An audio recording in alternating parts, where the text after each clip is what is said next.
जय जगन्नाथ महाप्रभु जगतर नाथ जगन्नाथ आषाढ़ मास द्वितीय तिथि से गुंडीचा यात्रा करती। आम मनीष मनीष समाजर रथ तार कौन समय न था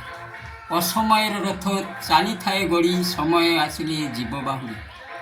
से रथ दौड़ी अंटारे भिड़ी किए बा भाबुछि धरिब जाबुरी से रथ दौड़ी तीनोटी खियो किए बा ताहाकु टाणिब कुह समय आसिब केबे टणाइब से समय कथा किए बा कहिब से समय कथा किए बा कहिब आउ थरे ए मनीष जनमुखी होइब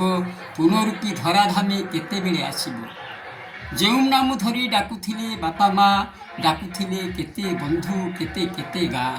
रथ टणाइला परे किए बा डाकिब डाकी डाकी थकी गले किए बा शुणिब सपन ये संसार सत मिछ कारबार स्वार्थपर निस्वार्थ को देखुछि ये संसार